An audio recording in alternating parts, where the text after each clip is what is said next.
waaleykum salaam sëñ bi noo def. sant bu baax ma yéen a ci jàmm. alhamdulilah. Sofia maa ngi lay nuyu bu baax. maa ngi lay fay bu baax sëñ bi. di nuyu sama jigéen boobu Aminata man la Amath Diouf États-Unis. Amath fay naa la. Amath xanaa 20 heures nga composé wu. waaw xam nga sama dafa am benn soxla boo xam ne boobu ba tey dama koo yàgg téye. y' a pas de problème. bu nu ne dama ko fi waxee te dama ko te foog ma wax ko. ba nu nekk fi mais maa ngi fi Amath ñu ngi lay déglu. man Sofia damaa bëgg ngeen may ma Sophie Gueye benn ma takk ko ñaareel. loo bëgg ñu may la Sophie Gueye nga takk ko ñaareel. aywa papa ngi de xanaa déggoo lii. papa wuyul. non nuyu ma. pourtant nee na maa ngi nuyu ñëpp papa yi tamit. waaw mais dafa lim ay tur. ne ko duma ko may soxna. kon perte na point. duma ko may soxna. Amath c'est fini père nee na du la may parce que nuyu woo ko da ngaa nuyu ñëpp te waxoo turam te moom mooy maye Sophie. pourtant nag bu Benoît ñëwee. waaw. nga laaj ko man may fa père may ngoone bu gën a mag ci Amérique. dëgg la xam naa si dara. dëgg la. mais su duggee mais su duggee bëgg soxna dafa naan. daa yaa xamti rek mbëggeel gi mu jiital la. mbëggeel gi la jiital woon na yàlla ci yow laa doon ñëw père ma ngoone. ah mais da ngaa yéex. da ngaa yéex. déedéet.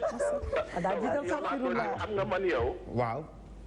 ñu nekk bitim réew dañu lay sant dañu laa amel njukkal. wallahi. barki Nabi Moussa Fatou du lu ñuy waxoo ko caaxaat mais dañu laa amel njukkal. gëm naa ko ñoom Khady Mbaye Massar ñoom Antou gendarme boobu nekk Paris ndeysaan. gis nga seen waxtaan bee passé. waaw. te dama jënd $20 unité yëpp jeex. ndax bu dugg rek sargal la remercier la. ndeysaan jërëjëf. parce que gis nga bitim réew ñun dafa am ñu ci bëri ci ñun ñoo xam ne dem nañu ba réer dem nañu ba sànq. waa Amath. waaw xam nga lu tax. ñàkk am wéeruwaay bi nga xam ne yéen a ñu koy jox. moo tax ñun yow amuñu sa fay. dina du ma teel nag da xam naa ñi nekk ci bëri nañ dama bëggoon ñëw rek sànni tuuti sama kàddu ci. waaw éducation bi ngeen di wax Sofia. am na sa tey wax na xëy na nañu delloo mbuy ca mboy ga waaye bu ñu fàttali ne le monde évolue. te quand le monde évolue aussi munoo ginnaaw da ngay adapté wu. waaw day adapté wu waaw. munoo dellu ginnaaw munoo dellu li fa maam yi bàyyi woon. fi maam yi bàyyi woon boobu amul woon ak réseaux sociaux. waaw boobu amul woon réseaux sociaux boobu amul woon télé yu bari boobu amul woon rajo yu bari. dëgg la. kon ci li am tey ngay jéem a adapté wu nag parents yi ñu ngi def de. yaa parents yi vraiment ñu ngi jéem.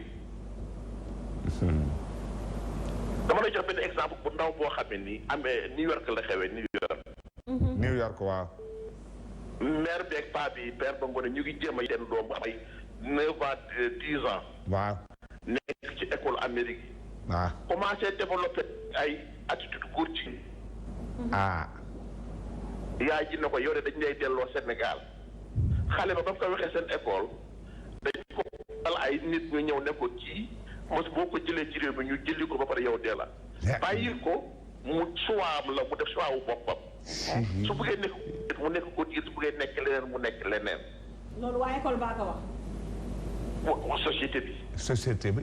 ok. xam nga ñoo xam ne dañ naan la da ngay traité da ngay maltraité xale bi bu ñu ne booleeg ñooñu mooy services sociaux yi. waaw. waaw xam nga kon parent boobu am na problème mu àdduna. am na problème mu àdduna. nu muy def. sa doom mënatoo ko orienté. du ko fa bàyyi gàttu ay bagages am ñibbi Sénégal. déedéet. ñaan yàlla rek moo ci des. parents yu bëri nag foofu la ñu toll même bu dul Amérique ña nga Sénégal ñaan yàlla rek parce que lañ noonu la ñu xamoon. yëpp def nañ ko ci seeni doom. waaw. ndax doom mënoo dul waxtaan nag moom woo ko jur ko fu kenn ne ko lii mooy lu bon lii mooy lu baax. di ko jéem a def dugal nag ci boppam ba mu tàmm ko ba miin ko. waaye bu génne nag dem aussi société bi dina ko jéem a won leneen loo xam ne foofu nag la tentation bi di ñëwee yàlla rek moo lay daal di musal. lu wér la wax. ayca dem na papa. non lu wér la wax. jëlal keneen. allo. salaamaaleykum. 88 628 89 90 salaamaaleykum. allo. oui allo. allo oui. allo. allo. allo oui. allo. day seetaan télé. allo est-ce que doo bàyyi télé bi concentré wu si téléphone. aleykum salaam soxna si. waaw maa ngi ziar. ñu ngi delloo ziar. allo. allo oui ñu ngi dégg bu baax. papa moom kay yow lay déglu dalal ko kay. soxna si koy dalal yaa ngi ci biir yaa ngi gis-gis. ayca dem na ñu jël keneen 88 628 89 90. 88 628 28 20. asalaamaaleykum. allo. ayca papa ñu delloo la kàddu gi laataa may ñëwaat ci pros. waaw Sophie lam la wax. yar Sophie. papa xale yi dañoo dem ba amuñu lu ñu naan amoo rusukaay. c'est-à-dire lu ñuy def seetutuñ ci kenn xam nga des fois quand tu fais un truc yaa ngi ciy xalaat say parents yaa ngi ciy xalaat say xarit yaa ngi ciy jomm ay nit wala yaa ngi ciy jomm dara mais léegi loolu amatul lan moo tax. dañoo gisatul ku leen ca teg. gisatul ku leen ca teg. yan parents ñooy jógati di taxaw tal comme yu njëkk ya fàq aw yat xeex léegi soo ko defee ne da ngaa dof soo ko defee yóbbu la police soo ko defee yóbbu la gendarmerie soo ko defee dugal la ci réseaux sociaux yi soo ko defee su la ci ndogal fekkee ndax jubbanti ak dammale mën ngaa dóor loxoom damm. mën ngaa dóor bëtam tuuru mën ngaa dóor leneen am ca mën nañ la yóbbu foo xam ne dinañ la dëj foo xam ne ku la yótub añ du jeex. Aminata Paye wax na ko léegi. jigéen moom mooy defar te am na jigéen ñoo xam ne doon ñu nëbbal seeni doom. nëbb. papa est-ce que dépassé wuñu instant statut di jël defar bi di ko jox benn nit muy jigéen muy ku góor parce que dem nañ ba instant yi kay dépassé nañ ko kay dem nañ ba affaire dafa bëgg ëpp loxo daal. déedéet ëpp na mais papa est-ce que xam nga ne doom yi seen wayjur bu góor la ñuy gën a ragal seen wayjur bu jigéen. waaw ndax wayjur bu góor bi lu nekk daf ko koy jaral te complicité dafay am ndaxte wayjur yu jigéen ñi ñoom dafa am. lu ñuy gis kon moment bii nag papa ku démissionné góor bi wala jigéen bi. non non dafa parce que ñun de buñ ne la woon sa papa ngi ñëw. waaw dootoo ko defati. waaw mais c'est-à-dire gune gi day am lu muy gisal yaayam. c'est-à-dire. mais noonu la amee woon tam doom yu góor yu ragal noonu seen yaay. dafa am lu muy gisante lu muy gisal yaayam mooy dafa am lu muy gisal yaayam loo xam ne dootul ragal ndax gis na ko ci yaayam. elle donne pas le bon exemple. déggoo ma de. dafa am lu muy gis ci yaayam. soit yaayam du yendal. soit yaayam du fanaanal. soit gis na yaayam def njomb lu rëy lekk ab natt wala yaayam toog na yónni ko ci góor. Fall kooku de mënul yar kenn mais papa fi mu nekk dafa baax li ma la fi mu nekk dafa baax dafa yomb. dafa yomb. yomb na trop Fall xam nga dama bëgg a wax yow ci benn mbir. mooy sax yaa lii mu wax nii yomb na loolu léeg-léeg waajur ba day rey boppam waaye ñàkk ku ko dimbali ci côté autorité. waxuma boor boobu am na. loolu lu wér la lu ma ànd ak yow. mais papa Aminata mi ngi ci point boo xam ne c'est important. ci banlieue la c'est-à-dire kay yare day fekk nga yaru. c'est-à-dire day doxee na exemple. li nga wax kay lu am la. am na waajur yu jigéen yoo xam ne. elles ont quasi poussé seen doom yu jigéen à une prostitution. je suis tout à fait d'accord mais dama ko bëgg a yokk. xam nga yow ñoo bokk génération. mais boo ko xaaree tuuti père daaneel comme ça ma ñëw ci pros ma soog a ñëw. maa ngi ñëw ci yow naa la fàttali. dama ko fàtte. Aminata maa ngi ñëw ci yow. demal Aminata. père wallaay fàtte naa ko. waaw d'accord jëmuma ci loolu. waaw dew ma ci loolu. c'est-à-dire. jigéen gi nga xam ne am na ay doom nekk ci biir kër gi am benn comportement bu nga xam ne du comportement exemplaire. ba doomam gis ko ba yàpp ko ci ba moom mënul wax doomam lu mu dégg. du ko ñemee tere. léeg-léeg mu gis ndeyam génn dem def àll weer wala ñaari weer. léeg-léeg mu gis bàyyam génn góor ñëw wut ko fa. nu defaral ko ndékki defal ko lépp te mu xam ne kii dugg fii du bàyyam. per loolu waxuma dëgg. wax déedéet waxuma loolu waxuma dëgg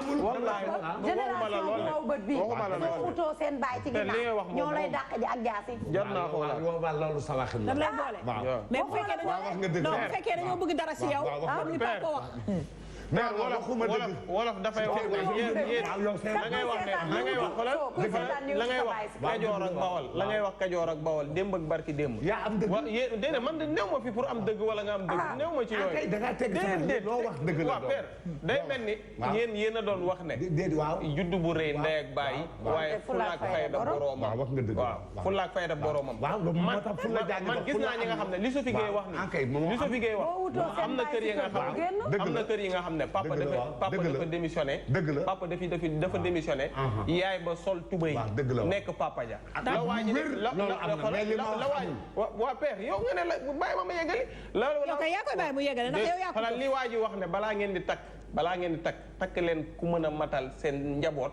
bàyyi ba boo fa nekkul ñu jot cëru bàyyi ki moo nul est-ce que yaa ngi may dégg def hors sujet waaw ñëwal man kay duma ñëw yow waaw ñëwal da ngay yeggali kay ba duma ñëw ni nga lu xat sama laaj ma wax la dindi ko ne am na ñu toog ci mais la nga wax moom wax ko am na ñu toog ci ay salte ak internet yi liiral bu baax dina am ñu ko saaga d'accord Alamine Cissé nee na bàyyi leen père mu développé waaw na dellu comme ne wala Alamine ma développé dellul kay yaa ngi daw deuxième de yaa ngi daw deuxième de père yaa ngi daw deuxième de kenn duma yëlëbe nii ngay def kenn duma ko yëlëbe mënoo maa yëlëb Bakary Banora Kankan xale yooyu ñoo ma mën a yëlëb ak Fermose mais yow ñi sax xam na ne bari woo xam liiral ko internet yi lu ko gars yi def dama koy bañ a liiral mu jooy barka borom tubaab dafay jooy kon dafay jooy wala moom mu jooy wala moom mu jooy yow yaa nar a jooy waaw yow man waa Sicap Plateau ba keroog ngay wàcc Colobane man waa Kaarang ba keroog ngay wàcc Toubacouta dem waaw mais xam na ne daal waaw mais xam na ne Baglam zéro s'il te plaît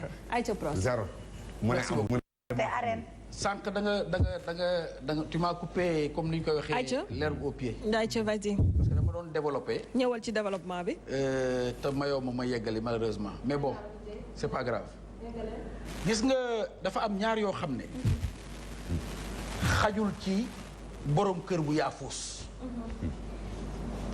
borom kër dama ci insister ndax moom mooy le fondement de la maison moo tax sànq bi may wax fondement foofu laa doon jëm si c'est-à-dire lu mu la jaral pour bon lu mu la jaral pour teggi tànk dina ma ko jaral pour nga baax dina ma ko jaral pour sauver la ci kaw nga mën sa bopp yow borom kër bu góor bi soo mënul sa bopp du neex de encore une fois je dis et je le répète on peut éduquer sans être nanti waaw baax éducation ay valeurs la yu ñu inculquer que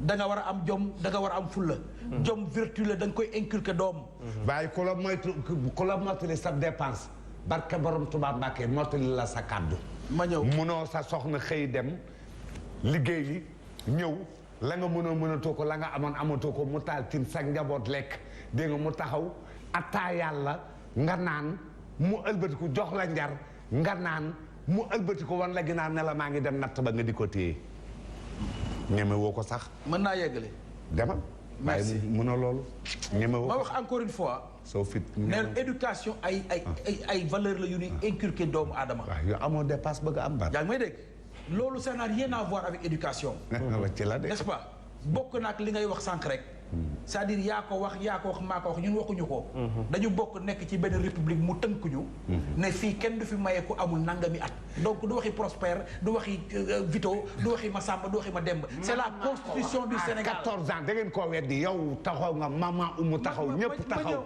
Sophie Gueye taxaw ñëpp taxaw même sax ba ci kii taxaw na Aminata Faye daal ne à 14 ans 15 ans soo ci mayee doom tu peux être en prison c'est vrai waaw lan moo tax c'est la constitution qui ay article rek lañ lay wax ak loi mais laquelle constitution du Sénégal dama ne dunduma constitution ndax tax dunduma constitution noppi naa dama ne 14 ans yi ñu ngi def li ñuy def mais 14 ans waaw léegi constitution bi nag 14 ans yi ne dooma toogloo waaw non du moom moomay toogloo ne constitution wax ci 14 ans yi nga xam ne ñi ngi def débauche man defoon naa ne soo baaloon nit ñi àq dootoo jóg taxaw quoi waay yow waay man waay yow dama ne wuy ma day wane sañse bi sëñ Abdoulaye nee na am na président boo xam ne su ma saana toog ak moom mbubum président lay toogee ak moom waaye moom nee na su demee ba mbubum sëñ Touba di ko dugg ba muy waxee ak moom ci mbubum sëñ Touba ak toogaay sëñ Touba su boobaa du ko waxuñu loolu nanu waxtaan ci lii. voilà on revient un peu sur le sujet du jour. li ko waral mooy li ñuy gis. foofu laa jëm si instant yi ak xale yi. foofu laa jëm si s'il te plaît. oui non amul problème foofu laa jëm si. ñii ba xale yi.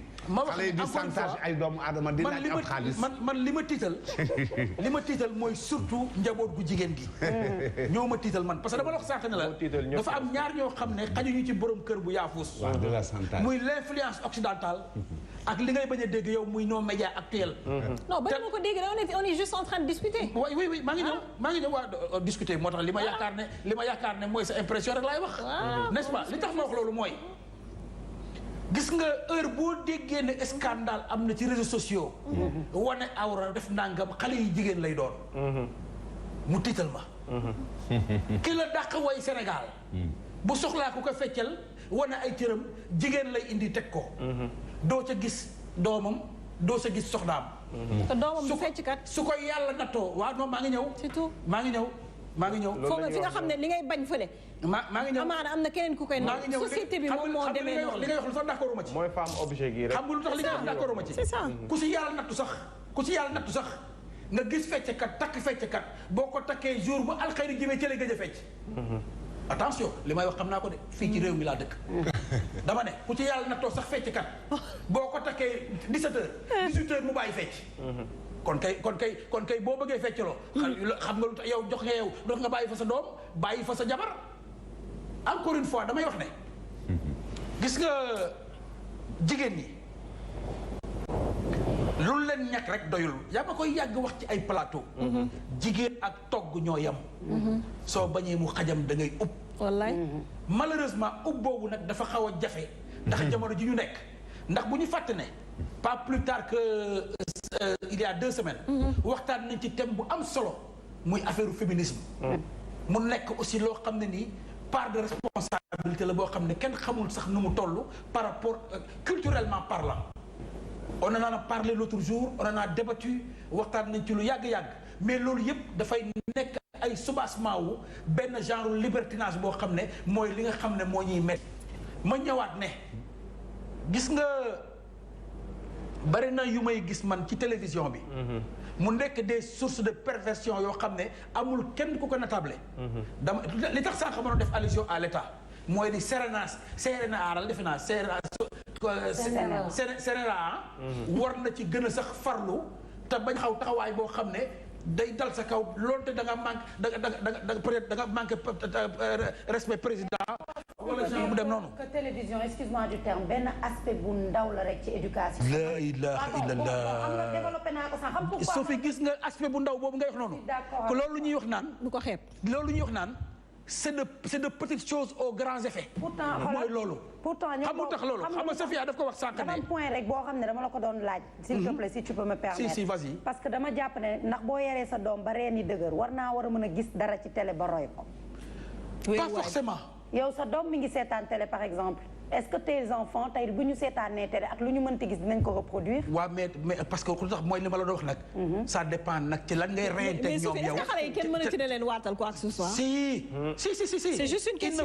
si c'est une question. moo tax ma la di la tontu. il ne faut pas parce que la plus grande erreur. bu ñuy commettre pour ne pas commettre. l'erreur de nos anciens. mooy ñu abandonner. abandon nag comme li ñuy wax. et au bout de l'échec. waruñu abandonner. jur doom mënalu ma ko dara wala rëcc na ma wala tey ji àdduna demee na noo xam ne non wax naa sànq sama biir wax lu mu la jaral ci bon lu mu la jaral ci détourné lu mu la jaral ci dugg la sa yoon nekkul dina ma ko jaral man pour nga duggal sa yoon nekk yam fa nga war a yam def la nga war a def parce que encore une fois l'éducation nous incombe mais dama wax sànq ne dafa am ñeneen ñu ñuy mottalil ñi ñuy mottalil mooy école bi diggante école bi ak la rue l'enfant passe plus de temps diggante école bi ak la rue que ci biir kër gi loolu moo tax mu nekk un défi permanent vis-à-vis effectivement des pères de famille. parce que influence boobu ma lay wax. Justement, les pères de famille sont concentrés sur cette fausse richesse qui est l'argent, prestige, auto, kër. non sur la vraie richesse qui est les Sophie, enfants et l'éducation. d'accord ma ak yow foofu. d'accord ma ak yow. c'est les enfants. xamut merci foofu laay xaw a d'accord ak père. parce que li ma bëgg a wax mooy. gis nga ñàkk xaalis boobu ngay wax noonu. xale yi jigéen yi effectivement ñu ndaw ñi ko adolescente yi ñuy wax nii ñoo ko jiital par rapport ak xew-xewu jamono muy lan muy 3 choses fondamentales. greffage bari na lu xam bu jigéen di dugg. looloo ko ci dugal parce que comme ni nga wax sànq. sama copine diw am na ko. man pourquoi pas moi. léegi nga bëgg loo am rek. téléphone. sama copine diw marque nangam la yor. pour ne pas faire de publicité pourquoi pas moi. sama copine diw ba bitig nangam lay solo pourquoi pas moi. mu jaral la nag nga sóoru sa moromu baay sóoru sa moromu mag mooru sa moromu nijaay sóoru sa nga xam ne ni effectivement bu ëllëgee li lay lor yow ci loolu lay bokk. moo tax ma wax ne abandon parce que dama gis nga influence occidentale boobu. dafa ñëw fekk ñi nga xam ne ñun sunu maam yi ak sunu papa yi ci lañ nekkoon mu balayee leen. parce que antanuñ ko. war nga d'accord ci li ma la wax dama ne les parents sont concentrés sur cette fausse richesse qui est prestige kër voiture liggéey bu bëri. plutôt que xale yi sur seen vraie richesse. en plus léegi loolu la ñuy transmettre bon ñenn parents yi. seen doom mais Safi loolu du fausse richesse. waaw mais c'est une fausse richesse. kër dafa kër borom kër bu nekk da koy kër yi pour am ko. mais c'est une quand je dis c'est une fausse richesse. oui am fa exactement maa ngi ñëw. man pour man maa ngi ñëw la vraie richesse c'est avoir des enfants yoo xam ne tey ils ont une très très bonne éducation. li nga wax nii mais on n'est pas en train de parler enfin moi boog mon raisonnement c'est pas une fausse richesse et une vraie richesse. non yow da nga wax déjà njaboot borom kër bi la gën a mën a contrôler. borom kër bi la mën a contrôler. mooy borom kër bi am d'abord kër yi yàlla suturaal ko fu mu dugal njabootam. c'est vrai. borom kër bi xëy suba dang lu mu yore njabootam bu fayul luwaas. du fanaan këram wala du fa yendu. rus naa ñu yeewu gis ko. exactement c'est encore beaucoup plus grave. may wax rek ne. may wax ne dañ ciy tëdd xel mu dal. may wax ne encore une fois jamono bi toll na foo xam ne. musiba mënul weesu di abandonné sous prétexte que maa ko jur mënulu ma ko dara wala rëcc na ma wala amatuma ci dara. surtout nag xale yu jigéen yi nga xam ne lépp loo xam ne dafa lié à scandale. ñoom nga cay fekk. d'accord man loolu dafa nañ jël téléphone bi tuuti ma ñëwaat ci yow parce que gars yi ñi ngi insister comme quoi que ñi ngi woote mënuñu dugg donc nañ leen jël au max 88 628 89 90 88 628 28 28 salaamaaleykum.